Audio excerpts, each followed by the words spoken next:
Bom, pessoal, boa tarde. Bem-vindos a mais um seminário da CAP, do Programa de Pós-Graduação em Computação Aplicada do INPE.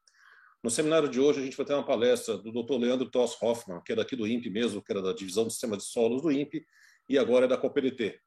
O Dr. Leandro, ele tem a graduação em Informática e Análise de Sistemas pela Universidade do Rio dos Sinos, mestre em Computação Aplicada pelo INPE, ele fez aqui na CAP, e doutor em Engenharia e Tecnologias Espaciais também pelo INPE em 2014. Ele hoje é tecnologista sênior do INPE e atua em projetos de simulação de sistemas espaciais. E a sua palestra é o papel da simulação computacional no projeto de missões espaciais. Eu lembro a todos os alunos da CAP para escrever no chat o nome, o nível semestral do doutorado, para a gente lançar a presença depois do seminário. Queria dar um aviso também, que nós ainda temos, estamos chegando próximo no final do ano, mas nós temos, depois desse seminário, mais 3 programados para as próximas quintas-feiras no horário de sempre. Eu vou publicar no Facebook, vou mandar e-mail para vocês, vou fazer toda a divulgação. Mas lembrando, nós ainda temos mais seminários esse ano. Para quem estiver precisando cumprir, por favor, aproveite a oportunidade. Bom, então, doutor Leandro, a palavra é sua. Você pode começar a apresentação como quiser, na hora que quiser, e eu estou aqui do lado monitorando, deixando os alunos entrarem na sala. Muito obrigado por aceitar o convite. É um tema bem interessante e relevante, um pouquinho diferente do que a gente vê na CAP, e justamente por isso deve ser mais interessante. Então, a palavra é sua. Ok, muito obrigado pela introdução. Eu que agradeço a oportunidade de estar divulgando o trabalho que a gente vem fazendo aí nos últimos anos nessa área de simulação no INPE. Assim, eu também gostaria de esclarecer que o material que eu vou apresentar, ele não é um trabalho que foi feito só por mim, ele foi feito por um conjunto de pessoas, servidores, bolsistas, que atuaram nessa área de simulação na então divisão de desenvolvimento de sistemas de solo, né?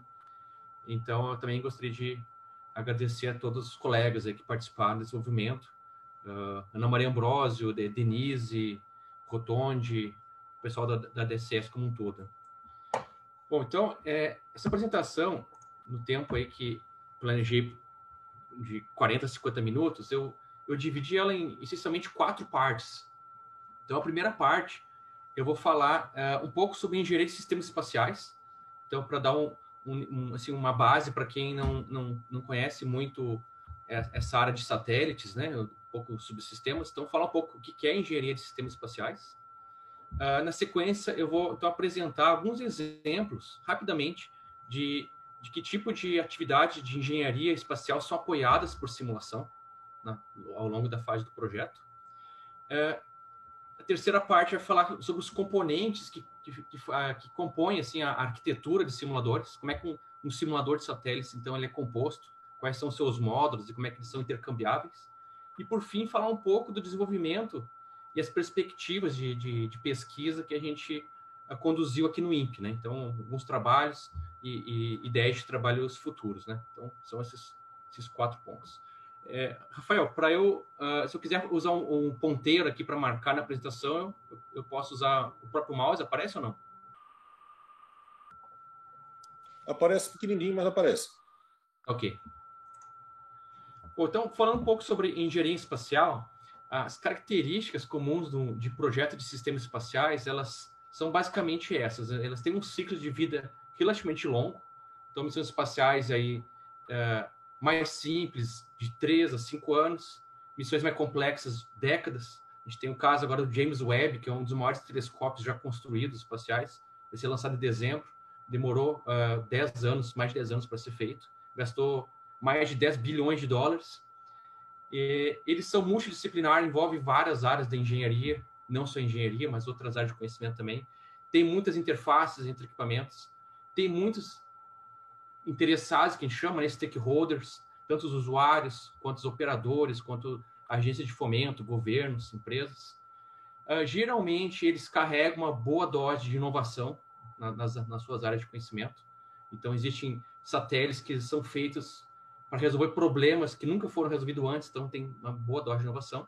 E eles têm que ter um alto nível de confiabilidade, porque são raros os casos em que se consertou algum satélite no espaço. São raríssimos. O Hubble é um que o pessoal foi lá, o astronauta, para ajustar o espelho do satélite, mas é exceção, né? Então, devido a todas essas características, existe então a engenharia de sistemas para conseguir conduzir esse projeto de uma maneira eficiente. Então, o primeiro ponto que eu gostaria de colocar aqui é o que é o sistema, né? porque principalmente em software a gente usa a palavra sistema de uma maneira bastante livre, mas na área de engenharia de sistemas, o INCOSE, que é um dos organismos aí que define padrões na área, ele define então o sistema como a construção ou coleção de diferentes elementos que, junto, eles produzem um resultado que não é obtido isoladamente pelos elementos. O que quer dizer isso, então? Acho que o melhor exemplo é quando a gente pega o sistema de um avião. O avião tem asa, tem motor, tem a fuselagem. Nenhuma dessas partes sozinhas ela voa. Por quê? Porque voar é uma propriedade emergente do sistema avião. As partes juntas, então, que tem essa propriedade que é voar. Então, essa é a definição formal que a gente adota para sistemas. E a engenharia de sistemas, usando esse conceito, então, onde existem vários elementos que precisam trabalhar junto de maneira ordenada para chegar num resultado, uma propriedade emergente, ela tem um processo geral de trabalho que é o seguinte: tem uma etapa que é uma análise de requisitos, então, identificar requisitos, descrever esses requisitos de maneira formal, clara, concisa, para saber o que o sistema vai ter que fazer, o que ele vai ter que desempenhar. Depois, com base nesses requisitos, se faz uma análise funcional para identificar, então, quais são as grandes funções que esse sistema vai ter que desempenhar para atender esses requisitos. E esse processo, ele, na verdade, é um loop, né? Então, existe uma etapa que eu levanto requisitos, existe uma outra etapa em que eu analiso as funções e eu posso refinar os requisitos à medida que eu vou encontrando novas funções que não foram identificadas na primeira etapa, né?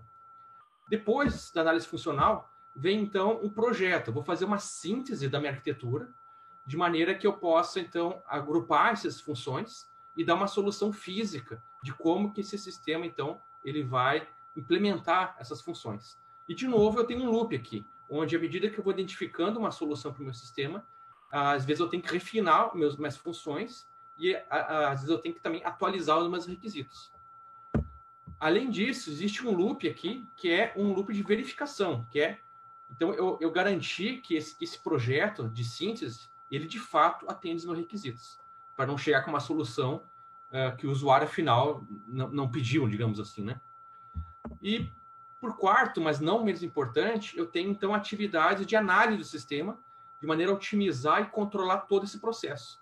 Então, é uma atividade de mais alto nível de engenharia de sistemas, onde a gente vai estar continuamente medindo o progresso dessas atividades, vendo a efetividade das soluções, comparando alternativas. Às vezes eu posso ter duas soluções físicas que me atendem às funções, então eu tenho que dosar elas para saber qual que tem menor custo, qual que é mais eficiente, qual que tem menor risco.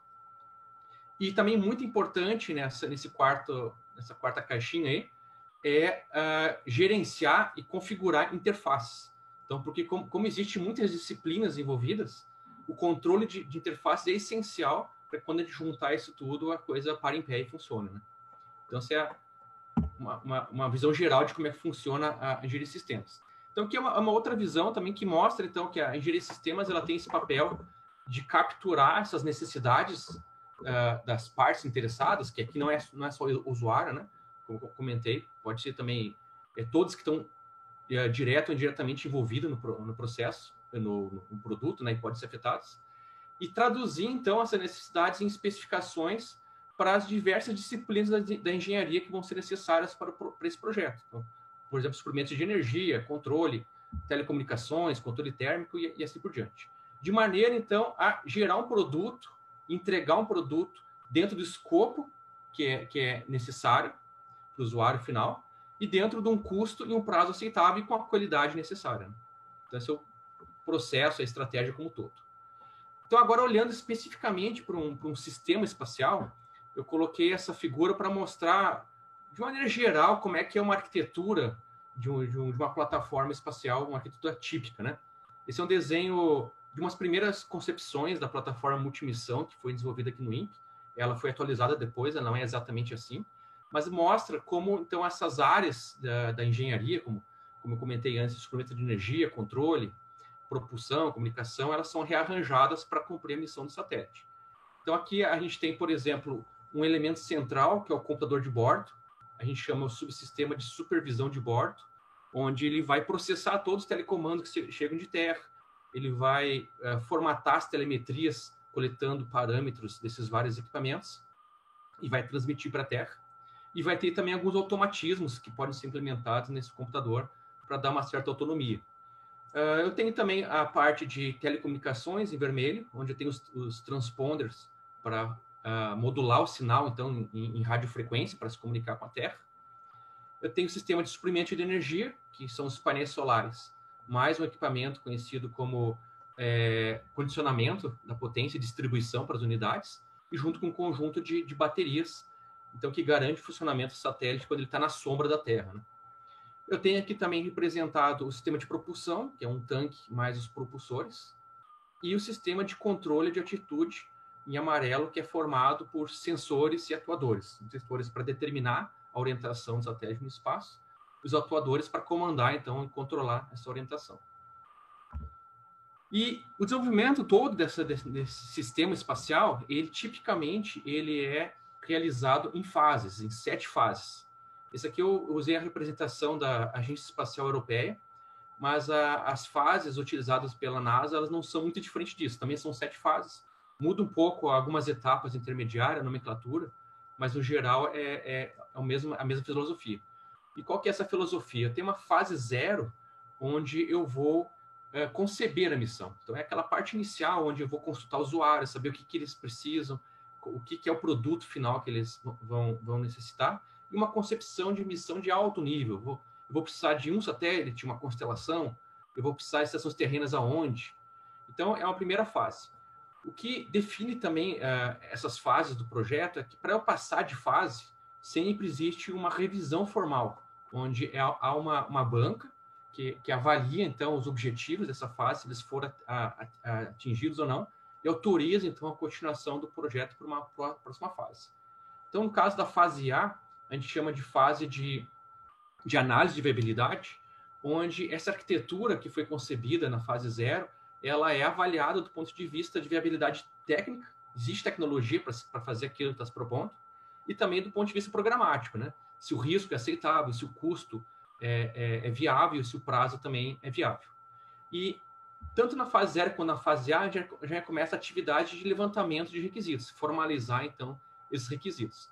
Para, então, na fase B, a gente chama de projeto preliminar, onde a gente começa a definir em maior detalhes, então, o que é essa arquitetura. Começa a quebrar o sistema em subsistemas e começa a projetar um nível mais baixo, então, de cada um desses equipamentos nessas disciplinas. Na fase C, é o projeto detalhado, onde a gente detalha cada um desses do projeto. E depois eu começo uma fase, então, de produção e verificação daquilo que eu projetei. Então, na fase D, eu projeto. Geralmente, o satélite, dificilmente é construído um satélite que vai voar de primeira. São construídos sempre modelos de engenharia para se testar funções, modelos de qualificação para ver se ele vai aguentar o ambiente espacial.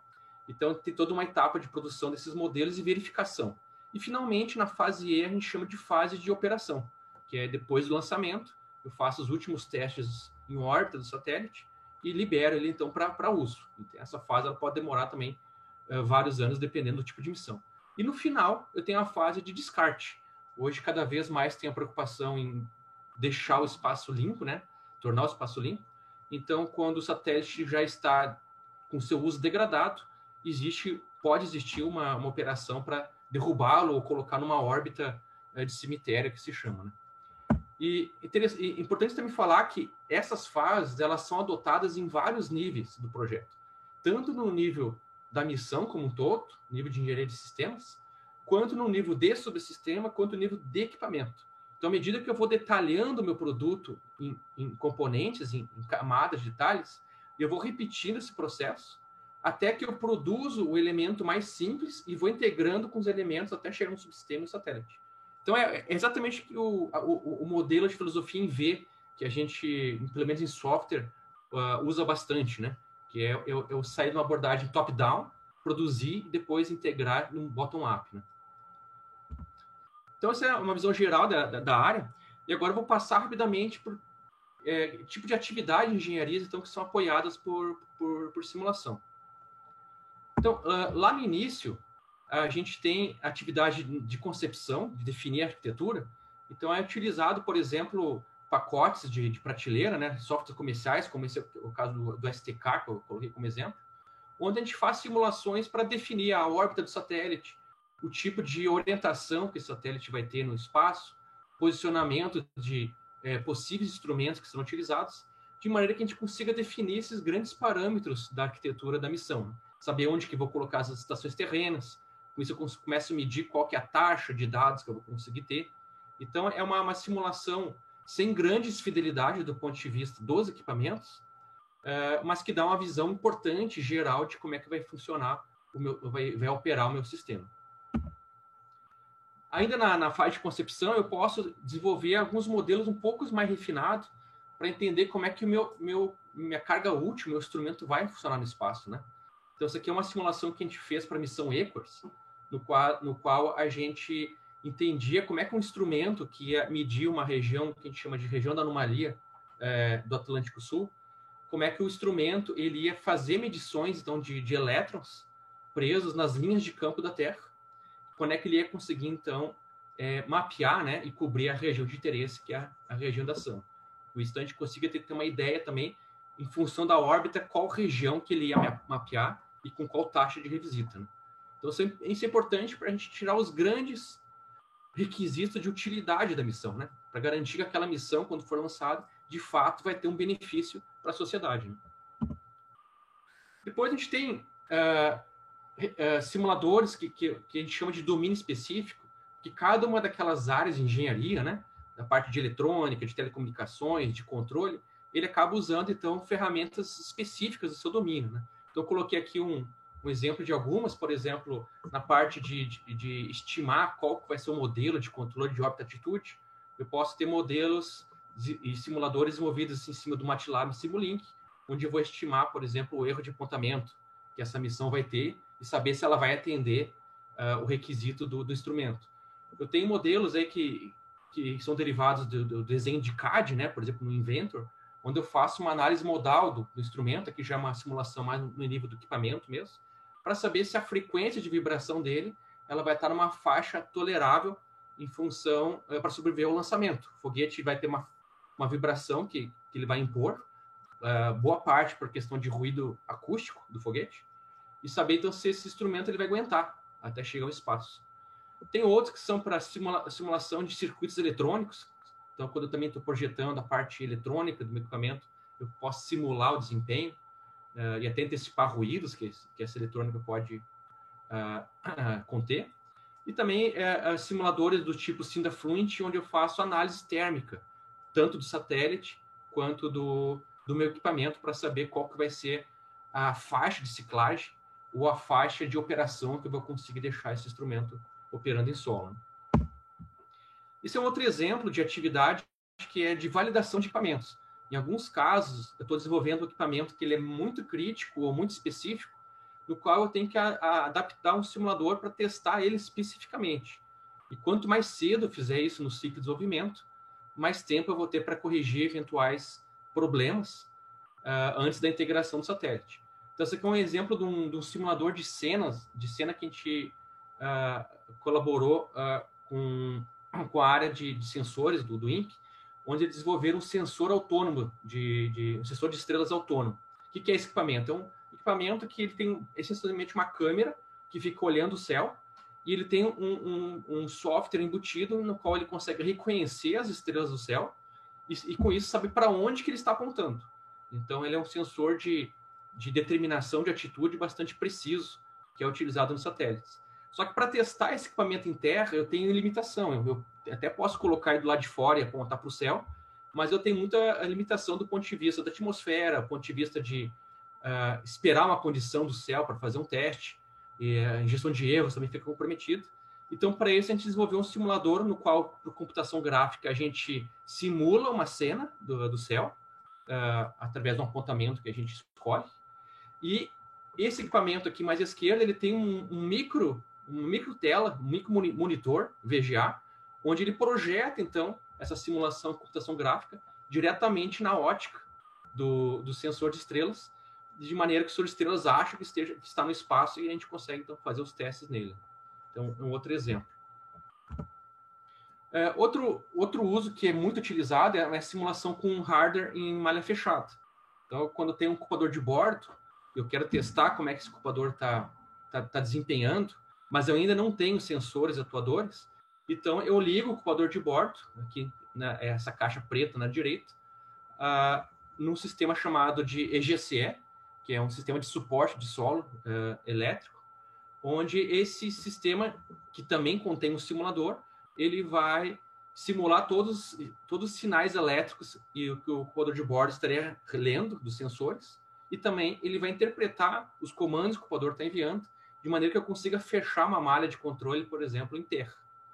E esse é um caso de controle de atitude, é um uso essencialmente feito por simulação, porque eu não consigo simular, ou é muito difícil simular, idealmente as condições de controle no espaço. Então, é um dos poucos meios que eu tenho para testar e garantir que o sistema esteja funcionando. E tem uma outra área que também está ganhando mais espaço, que ele chama de integração virtual do satélite. O que é isso? Quando o satélite é projetado, então eu tenho um desenho CAD, né, um modelo CAD de todos os equipamentos e toda a estrutura do satélite. Nesse momento, eu já posso começar a fazer exercício e definir processo de como o satélite vai ser montado depois. Porque, às vezes, o projetista ele faz um desenho onde as coisas se encaixam perfeitamente, mas ele não analisou ainda como é que vai entrar a mão do ser humano lá que vai montar e apertar o parafuso, por exemplo, desse equipamento dentro do satélite. Então, é possível fazer um tipo de simulação onde a gente vai montando virtualmente o satélite, identificando esses gargalos de espaço físico mesmo e de estratégias na hora de montar. E depois que o satélite começa a ser fisicamente montado, existe também um tipo de simulação que é eu auxiliar a integração do satélite. Então, aqui é uma foto do ambiente de integração, primeiro do subsistema do software embarcado do satélite Amazônia 1, onde eu tenho todos aqueles simuladores que eu mostrei para vocês que se conectam ao computador, mas à medida que os equipamentos vão sendo mais e mais integrados, eu vou tirando, então, os elementos de software e colocando elementos de hardware nessa malha de simulação, até eu chegar, então, no momento em que eu tenho o satélite totalmente integrado só por hardware e sem mais simulação na malha, né? Então, também é uma outra etapa. E na última etapa, ou na penúltima etapa do ciclo de vida, onde eu tenho a operação do satélite, então, o simulador que é bastante utilizado é o simulador operacional, onde existe aqui representado na direita é o software desenvolvido no INPE, e que é utilizado no centro de controle para fazer monitoramento e controle do satélite. Então, ele processa as telemetrias do satélite e formata os telecomandos que vão ser enviados para o satélite. Então, nesse ambiente do SAT-CS, a gente, antes do satélite ser lançado, acopla um simulador que conversa exatamente nessa interface de telemetria e telecomando com o SAT-CS, de maneira que a gente possa fazer duas coisas. No primeiro momento, a gente pode testar o sistema de controle de solo, para saber se as telemetrias estão no formato correto, se ele está funcionando adequadamente. E no segundo momento, a gente treinar o operador a operar o satélite. Então, o operador ele usa exatamente a interface que ele vai usar no dia a dia de operação, só que em vez de estar comunicando o satélite real, ele está se comunicando em tempo real com um simulador que reage aos telecomandos que ele envia, né? Então, também é um outro uso. E na operação, depois que o satélite for lançado, é também importante esse tipo de ambiente para a gente poder validar os procedimentos operacionais. Digamos que eu preciso fazer uma manobra de órbita no satélite, ajustar a órbita dele. Eu tenho que preparar uma série de telecomandos que vão ser enviados para os satélites e programados, e que antes de vir para o satélite, é interessante que se teste essa cadeia de comandos no simulador para saber se não tem nenhum erro que vai ser enviado para o satélite, né? E um outro uso poderia ser também investigação de anomalias. Digamos que é observado alguma telemetria do satélite que esteja com problema, alguma falha, a gente pode tentar reproduzir essa falha no simulador para poder tentar entender o que está acontecendo errado com o satélite. Então, dado todos esses exemplos que eu passei para vocês de uso de simuladores na área de engenharia espacial, a Agência Espacial Europeia ela começou a identificar esses diversos usos e tentar organizar essa área de simulação de maneira a otimizar os recursos na construção de simuladores. Então, essa aqui é uma figura que eu extraí do documento que eles chamam de Memorando Técnico 1021, onde eles identificam, a partir das fases do ciclo de vida do satélite que eu apresentei para vocês, quais são os usos de simuladores e os tipos de simuladores que vão ser construídos. Então, aqui aparece o que eu mostrei para vocês, a etapa de concepção de missão, desempenho da missão do ponto de vista dos instrumentos, a parte de engenharia funcional, onde eu começo a validar, por exemplo, o desempenho do meu sistema de controle. Depois a parte de validação funcional, onde eu vou testar o hardware de um equipamento crítico. A parte de validação de software, onde eu começo a desenvolver o meu software embarcado, mas eu ainda não tenho um computador, então eu testo o software isoladamente num computador, num simulador. Depois a parte de apoio à montagem e integração de testes, os testes dos sistemas de solo e, finalmente, o treinamento dos operadores e a operação e manutenção do sistema em voo. E por que eles formalizaram isso através de um memorando técnico? Porque eles querem otimizar o desenvolvimento dessas ferramentas. Construir modelos de engenharia de satélite é caro. Então, todo mundo está buscando migrar para simuladores de maneira que eu consiga ter mais eficiência por um menor custo. Mas construir simuladores também é caro. Até faço uma comparação em linhas de código, quando a gente está falando de software. Se um número geral seria o seguinte, se a lei de controle do sistema de controle de atitude tem 10 linhas de código, então a gente pode dizer que o software embarcado tem umas 1000 linhas de código. E se for assim, o simulador tem 10.000 linhas de código. Então, assim, fazer um simulador é um esforço considerável. É claro que a criticidade do simulador é menor em relação ao software embarcado, mas o esforço não é desprezível. Então, através dessa organização, o que a Agência Espacial identificou? O que está em azul significa que são modelos de simulação que eu posso reutilizar de um simulador para outro. Então, o mesmo modelo de órbita que eu construí na concepção do satélite, ele pode ser utilizado como modelo de órbita nas outras infraestruturas. Então, eu não preciso reinventar a rota. O mesmo hardware que eu estou utilizando para uma validação funcional, às vezes eu posso utilizar ele depois quando eu vou fazer integração e testes. Então, eles começam a identificar o que a gente chama de comunalidade, né? Que é o uso comum desses elementos ao longo do ciclo de vida. E não só ao longo do ciclo de vida da missão, mas entre missões também. Se eu tenho o Amazônia 1, no qual a gente desenvolveu um simulador, é porque, de alguma forma, ele foi baseado numa herança do simulador operacional do CIBERS. Então, essa é a ideia que está por trás. Então, rapidamente, mostrando uma animação, como é que seria esse reuso, né? Se lá no início eu tenho uma simulação monolítica, onde eu tenho um simulador de tempo real, onde eu estou concebendo a órbita da missão, em algum momento, quando eu começo a construir o software de bordo, eu quero testar, eu posso acoplar nesse ambiente um emulador do computador de bordo, uma máquina virtual do hardware do computador, onde eu vou executar o meu software que eu estou desenvolvendo, mas aproveitando o meu simulador de tempo real para modelar ou simular aqueles elementos que estão além do computador de bordo. No outro momento, quando o meu hardware do computador de bordo está disponível, então eu acoplo o meu hardware executando o software aplicativo com o meu simulador de tempo real. Então aqui eu já tenho uma camada que a gente chama de front-end, onde eu vou precisar ler e escrever, né, no meu hardware do computador de bordo, respeitando as interfaces que ele usa, né? Os barramentos que ele usa, comunicação serial, I/Os digitais, analógico. Mas ainda vou precisar do simulador para simular, por exemplo, os sensores atuadores que não estão aqui. E no outro momento, quando eu começo a integração do sistema, então eu começo gradativamente a retirar os meus modelos de simulação e substituir por elementos de hardware, seja os sensores atuadores, ou seja os outros subsistemas do satélite, que compõem a parte de suprimento de energia, transponder, né?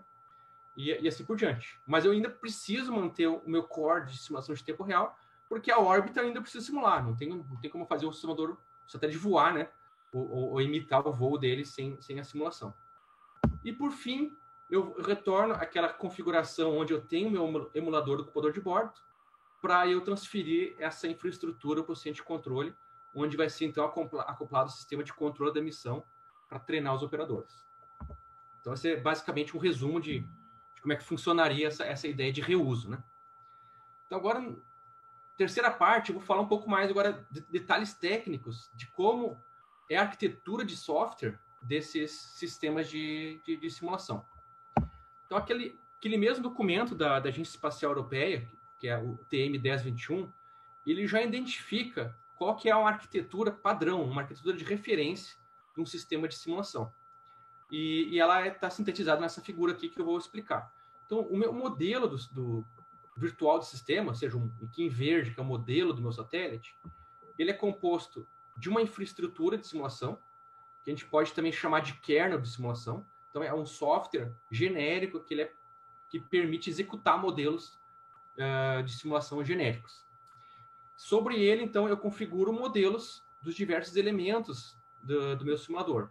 Por exemplo, o modelo de ambiente, para dizer onde está o Sol, como é que é o campo magnético da Terra, como é que é a gravidade do satélite naquele ponto da órbita, e tem também modelos da dinâmica do satélite. Então, a dinâmica da órbita, simula como é que é a órbita do satélite, e também a dinâmica de apontamento de altitude.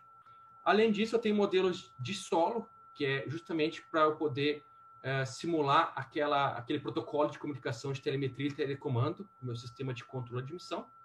E, evidentemente, eu tenho os modelos de satélite. Então, dependendo da minha missão, eu vou ter diferentes tipos de equipamentos que vão ser simulados.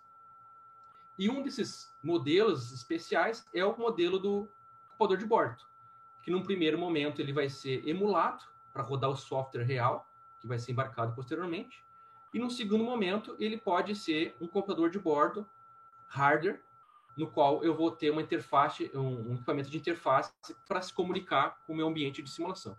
Então, basicamente a mesma composições que eu mostrei antes do ambiente de simulação, mas agora de uma maneira um pouco mais diagramática aqui, né? Agora, o que é importante para eu garantir que esse ambiente ele seja genérico o suficiente e potencialize o reuso ao longo do ciclo de vida e ao longo de várias missões? Ele tem que ser construído com técnicas de engenharia de software que promovam o reuso. Então, no passado, era muito comum a gente escrever o software de uma maneira monolítica, onde eu tinha o meu código-fonte que fazia uso de bibliotecas. E as bibliotecas já eram um nível de reuso que se buscava. Então, criava bibliotecas genéricas suficientes, de maneira que o usuário programava o seu código, a sua aplicação, fazendo uso dessas bibliotecas. Então, o exemplo disso é o printf. Ele é uma biblioteca dentro é uma função dentro de uma biblioteca lá de padrões de I/O, onde qualquer um programando em C pode fazer o uso dela, sem precisar reimplementar o baixo nível do que ela significa. Só que isso não é suficiente na engenharia de software para eu garantir um bom reuso. Por quê? Porque o código do usuário ele vai ter, de certa maneira, tudo embutido ali, uma infraestrutura de simulação, mais meus modelos embutidos. Mesmo que eu crie modelos em forma de bibliotecas, isso não traz a flexibilidade para eu cooperar com centenas de pessoas que estão desenvolvendo o simulador, às vezes. Porque quando eu compro um equipamento de uma empresa, eu quero que ele entregue meu modelo de simulação. Quando eu compro de uma outra, eu quero que ele também entregue um modelo de simulação. E eu, que vou construir o simulador, integro tudo isso. Então, isso não é suficiente. Então, atualmente, o que se faz uso é o uso de frameworks de simulação. Porque o framework ele inverte a lógica de reuso de software. Não é mais o software do usuário que invoca a função da biblioteca, mas é o framework que invoca a função do usuário. Então, com isso, o que acontece? Acontece que eu consigo ter uma infraestrutura de simulação baseada em frameworks, no qual ela define quais interfaces de software os modelos de simulação do usuário tem que ter, e eu não preciso recompilar minha infraestrutura para cada simulador novo, eu apenas carrego na forma de componente meus modelos de simulação. Então, com base nesses conceitos, a Agência Espacial Europeia também então, criou um padrão de infraestrutura e de interface de modelos para permitir a criação de frameworks com essa filosofia.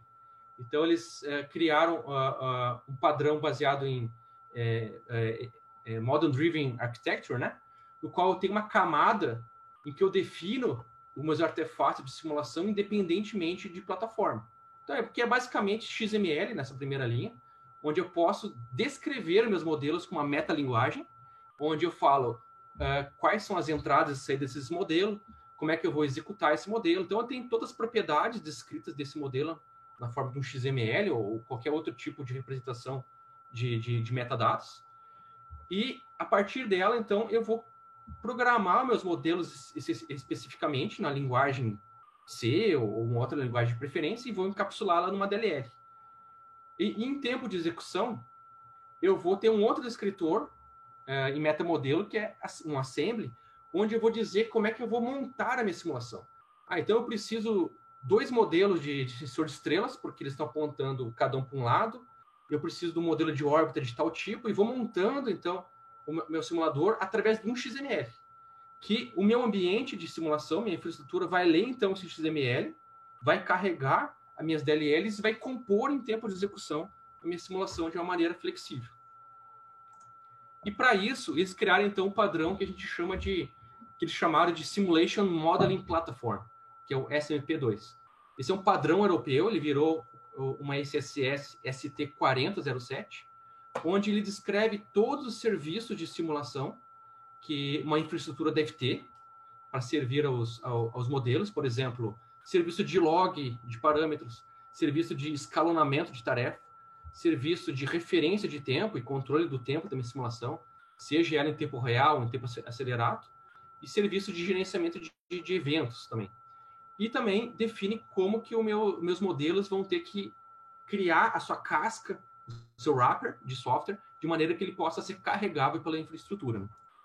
Então, esse é um trabalho de décadas que foi evoluindo na comunidade europeia, mas que sintetiza bem, então, todo esse esforço da área de se criar um padrão de simulação para reuso, né, no espaço.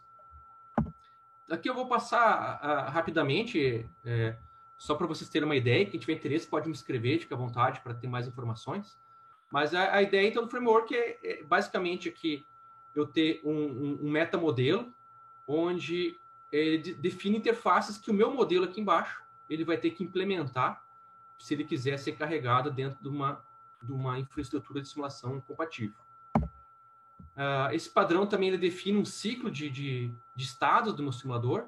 Então, ele prevê uma parte de construção, conexão dos modelos, inicialização dos parâmetros, e ele permite, então, também eu ter a possibilidade de pausar a minha simulação, de criar snapshots para restaurar uma simulação muito longa e armazenar esse snapshot, assim por diante. Ele também define formas que os modelos vão se conversar. Então, os modelos eles podem conversar através de exposição de interfaces, isso interfaces, por exemplo, portado objeto mesmo, ele pode de maneira dinâmica expor uma interface. Eu posso conectar modelos através de eventos que são assíncronos. Então, eu quero que o modelo seja notificado toda vez que o satélite entrar em eclipse, por exemplo.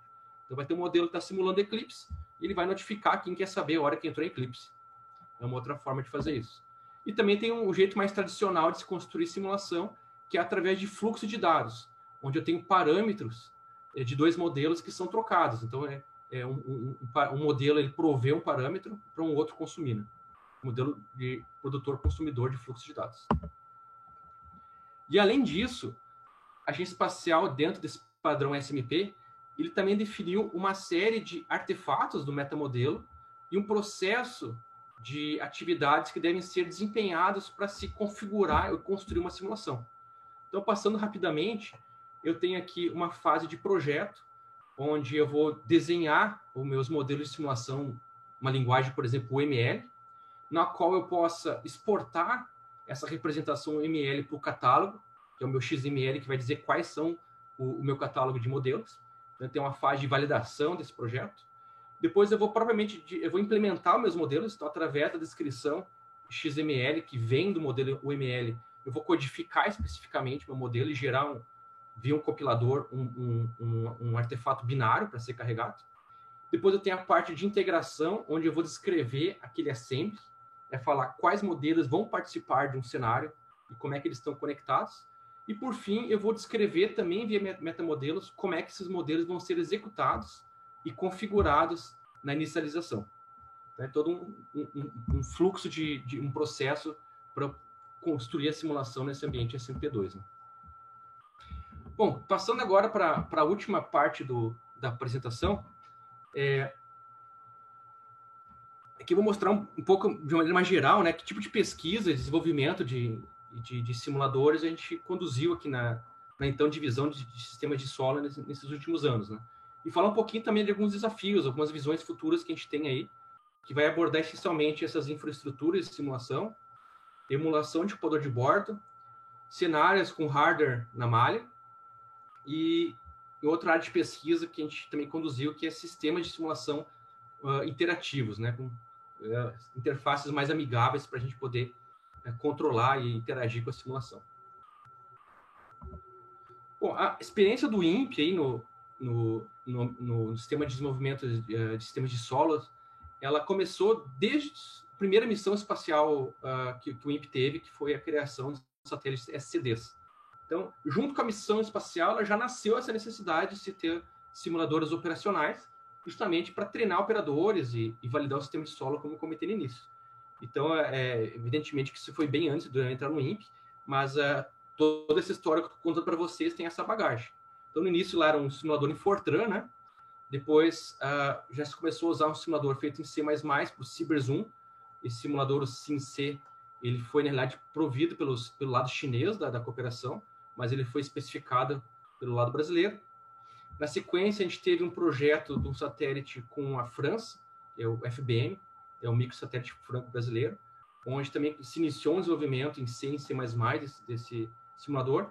Ele acabou não sendo concluído porque a missão foi descontinuada pelo lado francês, mas ainda assim teve uma bagagem importante de aprendizado nessa interação com Kinez na França. Pois, mais recentemente, depois teve os simuladores do Cibers 3 e 4, daí o SimC3. Ele já foi uma refatoração de tudo que se aprendeu no passado, já olhando o que a Europa estava fazendo com a SMP2. E mais recentemente a gente teve então o desenvolvimento aí do simulador operacional do Amazônia 1, que está atualmente em uso no centro de controle, nesse contexto que eu mostrei para vocês de validar os procedimentos operacionais e treinar os operadores. Esse simulador do Amazônia 1, ele é um simulador bastante importante para a gente, nesse ciclo de amadurecimento e complexidade, porque foi a primeira vez no INPE em que a gente colocou no simulador um emulador do computador de bordo. Então, foi a primeira vez que a gente pôde ter uma fidelidade dos modelos de simulação bastante alta, porque a gente acabou executando o próprio software de bordo do Amazônia 1 dentro do simulador, em tempo real. Então, assim, os casos típicos do uso de simuladores, como eu comentei anteriormente, além de testar o sistema de controles do satélite, testar as ferramentas do ambiente de integração, treinar operadores e validar os procedimentos operacionais, ele pode também ser utilizado para a gente verificar e validar patches do software computador de bordo. Eventualmente, se for encontrado algum erro, algum bug no software que está voando, o software pode ser recarregado do bordo, mas antes é importante que ele seja testado no ambiente de simulação para ver se não tem nenhum problema, um novo bug que tenha sido introduzido. E, além disso, investigar anomalias também durante o voo, como eu comentei. Agora, para cada um desses usos, a gente tem uma necessidade de fidelidade do simulador maior ou menor. Então, para eu testar, por exemplo, o meu sistema de solo, o SATSES, eu posso ter um simulador bastante simples do ponto de vista de fidelidade. Eu não preciso simular toda a órbita do satélite, todos os equipamentos, todas as telemetrias. Basta eu ter uma fidelidade do ponto de vista de interface de telemetria e telecomando. Mas não preciso ter a fidelidade dos valores dos parâmetros do satélite. Quando eu vou para um ambiente já de treinamento de operadores, eu tenho que ter um pouco mais de fidelidade. As telemetrias que chegam para o operador, elas têm que ser mais ou menos coerentes. A temperatura do satélite tem que estar mais ou menos coerente com o que eles esperam ver na operação real. Mas ainda assim eu não preciso ter uma simulação de muita fidelidade, porque o operador está vendo essencialmente a telemetria e telecomando. Ele não está vendo todos os estados dos equipamentos do satélite ao mesmo tempo. E agora, quando eu vou para uma validação de procedimentos operacionais, daí eu começo a ter uma necessidade de um simulador com mais alta fidelidade. Só que para eu desenvolver um simulador de média e alta fidelidade, quando eu tenho elementos de software voando, software embarcado, computador de bordo, é bastante complexo eu construir um modelo que imite esse comportamento. Então, o mais natural é eu colocar o próprio software de bordo dentro do simulador. Com isso, eu consigo ter uma fidelidade alta do ponto de vista de formatação de telemetria. E foi o que a gente fez. O computador de bordo, de supervisão de bordo, lá o Amazônia tem várias unidades de processamento, mas a unidade central é o de supervisão de bordo. Ela é essencialmente um computador baseado no processador ERC32, Esse é um processador baseado na arquitetura RISC, né, na especificação SPARC V7, que ele foi desenvolvido na Europa justamente para ser tolerante a radiações de uso no espaço. Em cima dele roda um sistema operacional de tempo real chamado Artemis, que também é bastante utilizado na área espacial. E em cima desse sistema operacional, então, eu construo o meu software aplicativo, que nesse caso da Amazônia, ele adota um padrão também para a arquitetura do software chamado POS. E eu tenho toda a minha camada de drivers para permitir que o software, então, faça acesso aos meus periféricos de memória de massa, memória EPROM, pulsos de sincronismo e os barramentos de comunicação ou de placa de interface. Então, essa é mais ou menos a arquitetura do contexto do softboard. Então, no caso do simulador que a gente fez, a gente substituiu o hardware por um emulador, né? Nada mais é do que uma máquina virtual chamada SIS, de maneira que eu pudesse carregar toda essa pilha de software em cima do meu ambiente emulado. E, como eu não vou ter o hardware presente nesse ambiente, a gente reescreveu todos os drivers, então, que faziam acesso a hardware e substituiu ele por um canal de comunicação para comunicar com meus outros modelos de satélite. Então, dentro daquele lado onde eu tenho a simulação rodando os modelos de satélite, por exemplo, aqui eu tenho um sensor ou um atuador, eu simulo todo o comportamento do meu sensor e atuador no lado do simulador, formato o protocolo de comunicação, seja, por exemplo, uma 422, e entrego para o meu software aplicativo exatamente no formato como ele viria se ele estivesse comunicando com o hardware. Então, com isso, a gente conseguiu ter uma fidelidade bem maior nesse ambiente de simulação. Então, agora, olhando um pouco para o futuro, né, esse RC32 ele é um processador bastante antigo, que ele está sendo descontinuado. Existem já processadores com 10 vezes mais poder de processamento no espaço, que é a família Leon, que está sendo desenvolvida, já foi desenvolvida na Europa. Só que se o INPE basear os próprios satélites nesse processador Leon, a gente já não vai conseguir mais utilizar esse SIS, né, o Spark Instruction Simulator, para fazer a emulação. Como o poder computacional dele é muito maior, a gente já não consegue mais fazer essa simulação em máquina virtual em tempo real. Então, a gente teria que migrar esse ambiente de emulação para outro tipo de tecnologia, por exemplo, ou em vez de usar o SIS, a gente usar o QEMU, que é um virtualizador baseado em tradução dinâmica. Com isso, a gente conseguiria ter mais velocidade e simular o Leon em tempo real, ou ir para uma emulação realmente em hardware, onde eu tenho uma placa aí, FPGA, com um FPGA embutido, onde eu emulo as instruções desse processador, espeto essa placa aí, por exemplo, um barramento PCI Express, então eu consigo ter essa emulação integrada no simulador. Essa é uma placa, por exemplo, que já existe, no caso da ESA lá, que é essa placa Leon Emulation Board. Então, essa é uma linha de pesquisa que a gente está conduzindo aqui agora na COPDT para atualizar esse ambiente de simulação. Uma outra linha de atualização do ambiente de simulação é prover, então, esse simulador com uma arquitetura flexível, de maneira que a gente possa incluir um hardware na malha, acoplar o computador de bordo, por exemplo, com esse equipamento de front-end, onde ele seja facilmente acoplado no ambiente de simulação. Geralmente, esses ambientes, quando eu tenho hardware na malha, computador conversando com a simulação, eu tenho um driver no meu simulador que ele é bem específico para comunicar com aquele protocolo, com aquele barramento. Então, uma linha que a gente está estudando aí, como é que a gente pode também fazer o uso de metamodelagem, de maneira que eu tenha flexibilidade para intercambiar essa camada de equipamentos e interfacear com o hardware na malha. E daí avaliar também o desempenho de tempo real, a fidelidade da simulação com esse tipo de elementos de hardware na malha. Então, vendo essas possibilidades de atualização do ambiente, no passado, o que a gente fez na divisão de sistema de solo foi já, junto com o desenvolvimento do satélite, do simulador operacional da Amazônia, já começar a desenvolver um ambiente de um laboratório de simulação para múltiplos usos, onde a gente possa ter, então, uma infraestrutura genérica baseada em SMP2, onde eu possa acoplar diversos tipos de visualizadores de simulação, seja em ambiente de visualização 3D, realidade aumentada, e também possa intercambiar esses elementos de hardware com o simulador e, ao mesmo tempo, interfacear com esse software ligado de controle de solo ou simuladores de domínio específico, né? Por exemplo, simulador de térmica. Isso baseado numa estrutura de metamodelos, onde eu tenho um repositório genérico de modelos que eu possa pegar e configurá-los à medida que eu for utilizando na minha aplicação. E também eu vou ter base de dados aí com históricos de cenário de simulação, com ferramentas. Aí poderia ter, por exemplo, de mineração de dados, onde eu poderia simular situações de falha no satélite e depois desenvolver técnicas para vasculhar a telemetria e ver se eu consigo antecipar essas falhas que aconteceram no satélite. Então, era outra necessidade que a gente havia levantado.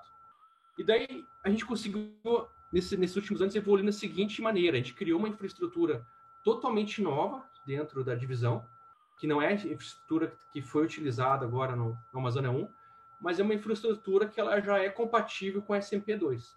Então, se a gente pegar a especificação da SMP2, que são umas 500 páginas de especificação, a gente já implementa 90% dessas interfaces. E em cima disso começou a fazer a construir também ferramentas de visualização, por exemplo, acoplar uma simulação 3D, em computação gráfica, a gente poder visualizar melhor o que está acontecendo ao longo da simulação. Então aqui é uma tela onde representa a órbita do satélite na esquerda e a direita representa a atitude, né, a orientação do satélite em órbita e o posicionamento dos painéis solares. Em cima disso, a gente conseguiu também, então, desenvolver uma técnica que a gente chama de steering computacional. É uma técnica de visualização dos resultados on the fly, em tempo real, onde a simulação está acontecendo. O que é essa técnica, né? O jeito mais elementar de fazer uma simulação é eu configurar meus dados da simulação, rodar o meu simulador, e o simulador vai fazer um log de todos os dados que foram simulados. E no segundo momento, eu usar esses dados através de um sistema de visualização para avaliar esses dados. Seja ele por plot de gráfico, seja ele para fazer um playback da simulação através do sistema de visualização. Isso acaba sendo não muito intuitivo, e é um processo meio lento, truncado. Então, em algum momento, se criou sistemas onde eu posso agregar, em tempo de execução, a visualização em 3D. À medida que o meu simulador está rodando o meu cenário, eu coloco lá um visualizador de órbita e vejo onde o satélite está indo e consigo analisar em tempo real o que está acontecendo. Agora, existe uma terceira técnica que a gente experimentou, que ele chama de estressamento computacional, é Computational Steering. O que significa isso? À medida que a simulação está executando, eu posso interferir nos parâmetros de simulação, ajustar e ver como é que o meu modelo se comporta. Então, eu posso injetar uma falha, eu posso travar, por exemplo, o painel solar, eu posso mudar a orientação do satélite e ver como é que é o comportamento do modelo da simulação, e com isso eu tenho insights, então, do funcionamento do meu sistema. Então, essa foi uma área também que a gente pesquisou lá na divisão, onde a gente criou nessa infraestrutura nova um elemento bastante flexível para acoplar mecanismo de steering computacional. E quais são esses mecanismos? A gente pode criar interfaces gráficas de diversos tipos, seja ela um gráfico ou um vetor em 3 dimensões, ou até mesmo usar um tablet para eu interagir via touch, de maneira que eu acople isso dinamicamente no meu simulador e altero o andamento da simulação. Então, aqui eu vou passar rapidamente uma demonstração como seria isso. Eu tenho uma tela lá com todos os meus parâmetros de simulação. Quando eu carrego isso via metamodelos e seleciono um parâmetro, e automaticamente o ambiente já me fala qual widget, qual interface gráfica ele é compatível com esse modelo, com esse parâmetro de simulação. E daí, em tempo de execução, eu posso ligar esse controlador gráfico com o parâmetro e sair alterando esse valor arbitrariamente no meio da malha de simulação. Então, como exemplo aqui, vou passar rapidamente esse vídeo, onde eu tenho em 3D aqui a simulação do meu satélite com o painel solar. Eu acoplei aqui um botão de girar dinamicamente na simulação, e à medida que eu vou girando esse botão, o painel solar do satélite ele vai girando em tempo real. Então, assim, eu vou interferindo diretamente na malha de simulação. Eu poderia também acoplar, por exemplo, um celular com acelerômetro, um girômetro, onde eu viro esse celular e eu tenho o mesmo efeito, né? Se for simples para utilizar nesse sentido. Aqui um outro exemplo, onde eu estou testando o comportamento do satélite o algoritmo de determinação da posição do Sol. O satélite ele tem diversos sensores solares, onde ele lê a posição do Sol e ele computa, então, internamente a posição do Sol. Para testar esse algoritmo, um jeito é simplesmente, arbitrariamente, botar o Sol em uma posição diferente no espaço. Então, eu acoplo em tempo de execução aqui uma interface onde tem uma representação vetorial da posição do Sol e eu vou mudando arbitrariamente, no meio da simulação, a posição do Sol, transgredindo as leis da física, aí, mas simplesmente para entender como é que funciona o comportamento de apontamento do painel solar no meu algoritmo embarcado. Bom, as conclusões aqui, de maneira geral, assim, que, como vocês puderam observar, a modelagem de simulação, ela permeia todo o ciclo de vida de uma missão espacial. Então, ela está aí presente em todas as fases de desenvolvimento, em todas as disciplinas de engenharia, mais ou menos reutilizável, mas ela está presente. E a atividade de modelagem e simulação que ela substitui integralmente outros métodos de engenharia. Então, hoje, por exemplo, na Europa já não se constrói mais modelos de engenharia para testar a térmica do satélite. Eu não coloco ele mais numa câmera termovácuo e vejo como é que a térmica se compromete, como é que se comporta, né? Eu construo todo um modelo em CAD de simulação e testo ele totalmente virtual, né? Isso é uma tendência. Contudo, construir essas ferramentas de simulação, como eu comentei antes, é oneroso. Então, as técnicas de reuso e automatização da construção das ferramentas, elas precisam ser empregadas. Então, ela vai ser tão cara construir o simulador do que construir um hardware protótipo para testar, né? E um desafio aí que acaba, que é um desafio do momento na área, é como é que eu harmonizo as técnicas de engenharia de sistemas baseada em modelos. Então, hoje a engenharia de sistemas, ela utiliza modelos baseados em SysML, por exemplo, que é uma derivação de modelagem do tipo UML em software. Como é que eu harmonizo essas técnicas com as técnicas de modelagem e simulação, de maneira que eu consiga, então, reduzir o retrabalho, né, desses dois universos, né? Quando isso acontecer, né, vai ser um caminho promissor e a modelagem de simulação ela vai ser cada vez mais utilizada, porque eu consigo extrair dos próprios modelos de engenharia de sistemas, de SysML, boa parte das informações que eu preciso para construir os modelos de simulação. Então, com isso, eu conseguiria reduzir custos e prazo no projeto de missões espaciais. Então, agradeço aí a atenção de vocês e fico disponível aí para responder perguntas aí. Okay. Obrigado, Leandro. Eu sempre acho interessante como tem coisa aqui no INPE que a gente tem uma vaga ideia, quando vai ver no detalhe é bem mais complexo do que imaginava. Nós temos algumas perguntas dos alunos e eu anotei algumas também. Se você puder entender o que a gente vai perguntar para ver se é fácil a resposta. Algumas são bem curiosas. Eu até coloquei numa ordem aqui, porque eu fiquei com essa mesma dúvida. O Matheus Miranda também quer saber o que é um metamodelo. O metamodelo, em software, geralmente antigamente a gente codificava o software de uma maneira bem específica do comportamento do que ele vai fazer. O metamodelo é um modelo que não é o software, mas que descreve como aquele software funciona. É meio difícil explicar o conceito de metamodelo, mas vou dar um exemplo concreto. Eu tenho um XML que me descreve quais são os parâmetros do modelo, por exemplo. Eu vou ter um parâmetro que é o ângulo de rotação do painel solar, um parâmetro que é a posição do Sol, e lá eu consigo descrever os atributos desse parâmetro. Eu vou falar que ele é um float 32, eu vou falar que ele vai se atualizar de tanto tempo, então eu tenho descrições do meu modelo. De maneira que quando eu carregar de fato a implementação desse código no meu framework, o framework ele vai poder ler o XML e saber como interagir com esse software. Então é uma descrição além do código-fonte. Entendi. Nós temos uma outra pergunta do Matheus também, que ele pergunta qual é o tipo de sistema operacional a bordo do satélite, se é Linux. Então, esse Artemis, ele é baseado em POSIX, então ele lembra muito o sistema operacional Linux, mas ele não é o Linux, ele é o próprio Artemis, ele é uma customização, desenvolvido em C para uso espacial. Existem outros, assim, historicamente o ADA era uma linguagem muito utilizada para veículos espaciais, ainda se utiliza alguns satélites escritos em ADA, e daí ele tem um sistema operacional específico para ele, né? Agora, olhando para o futuro, já se está usando virtualização no espaço também. Assim, já existe máquinas virtuais onde tu coloca um software básico no satélite, cria várias máquinas virtuais quebrando o serviço satélite, de maneira que tu possa testar novas tecnologias. Se eu quiser embarcar Java no satélite, é possível, teoricamente, hoje em dia. Então, assim, se usa bastante coisa. A Linux, existe alguns sistemas de tempo real que são baseados em Linux, né? Que eles são, eu já vi sendo utilizado em CubeSats, são satélites de menor porte, né? De usos não operacionais, que também já foram utilizados. O Windows eu nunca ouvi falar. Windows, E essa é a próxima pergunta. Okay. Obrigado. Então, eu vou passar agora para outra pergunta que nós temos de outro aluno.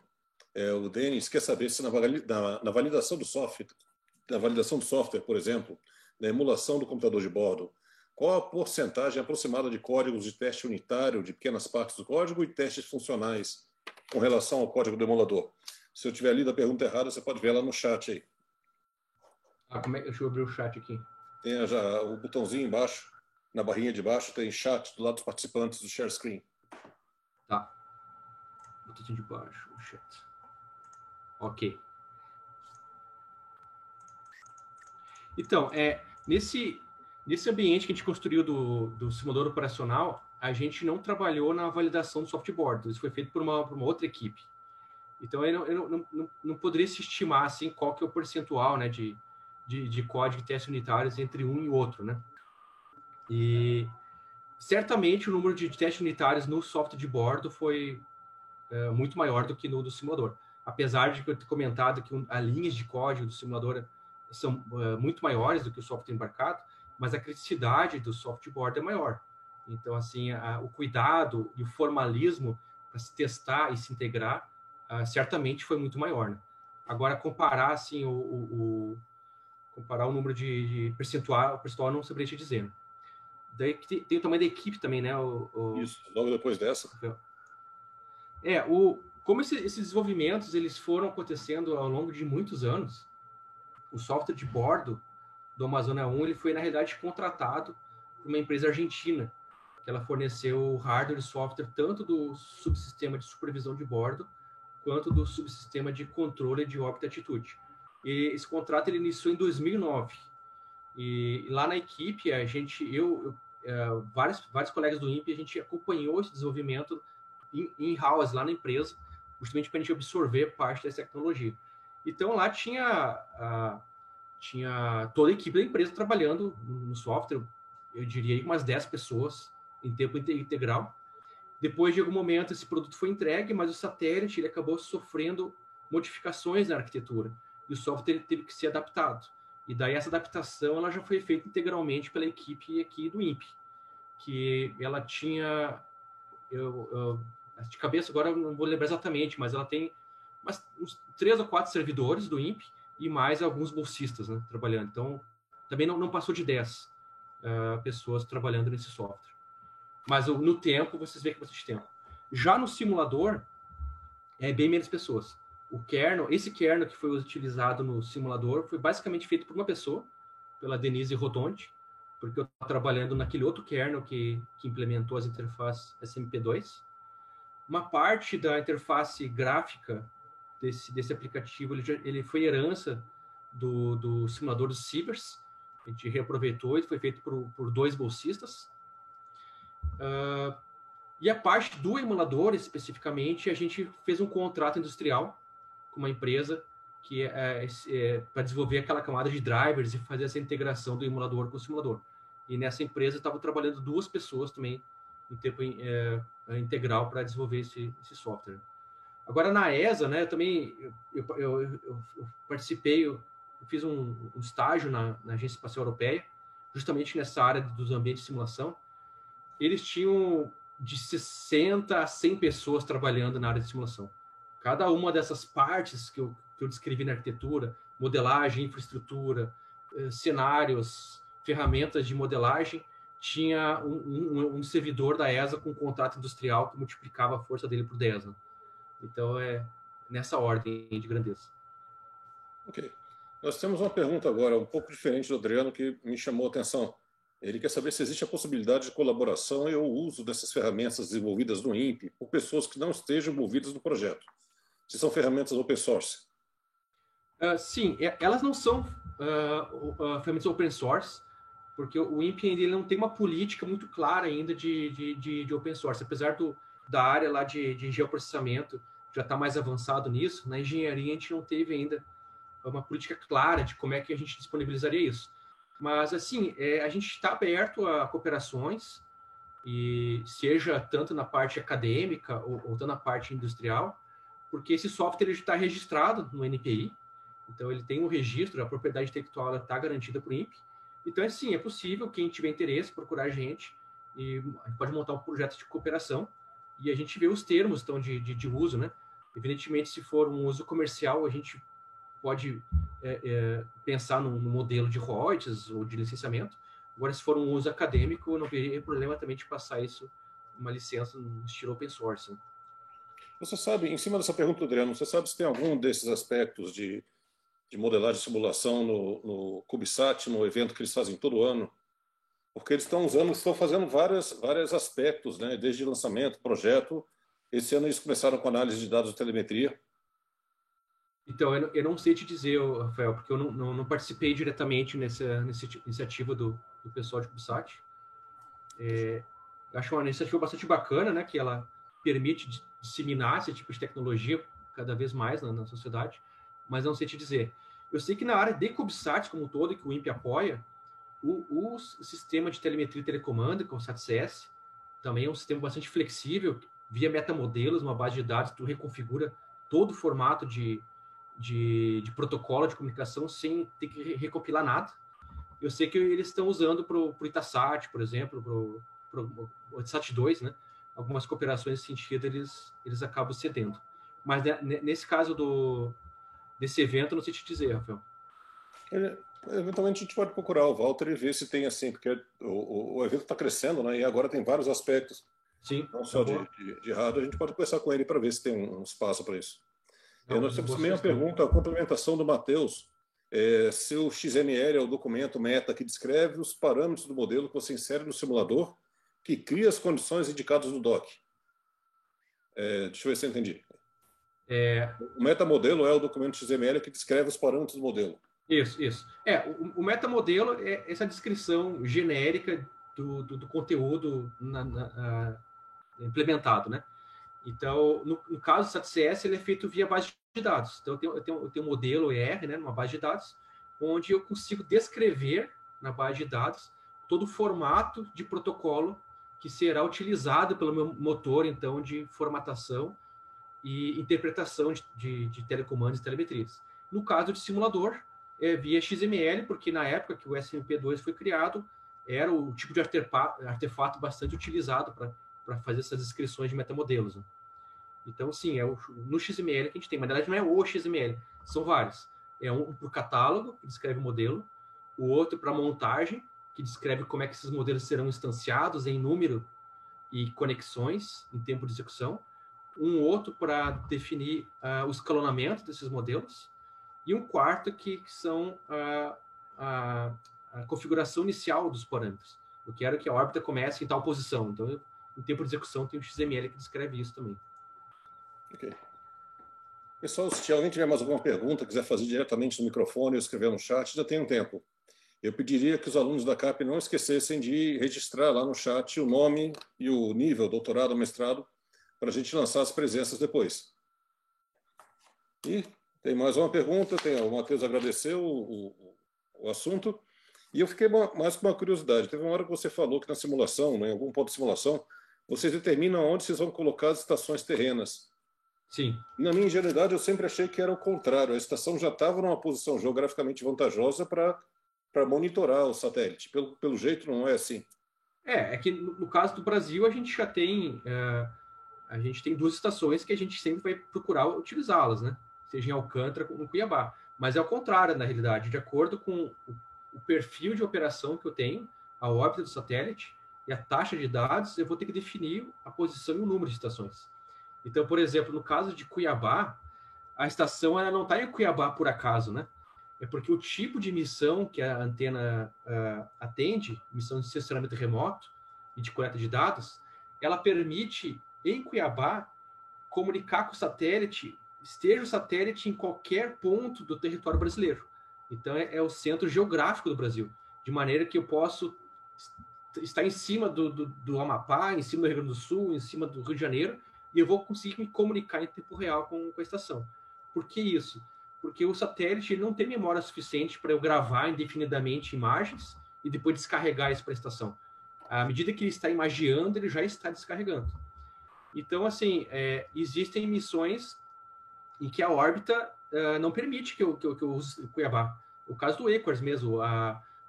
O EQUARS ele está sendo projetado para uma órbita de inclinação muito baixa, próximo ao Equador, em que ele vê apenas uma fração da vida útil dele a Cuiabá. Então, nesse caso, eu preciso usar Alcântara. Se eu não tivesse Alcântara, eu teria que ou construir uma antena naquele lugar, ou fazer parceria com outro país que tenha uma antena que me atendesse. Entendi. Às vezes também uma antena não é suficiente para baixar toda a carga de trabalho, né? Então, eu sou obrigado a colocar uma antena em outro lugar para permitir que eu baixe os dados, né?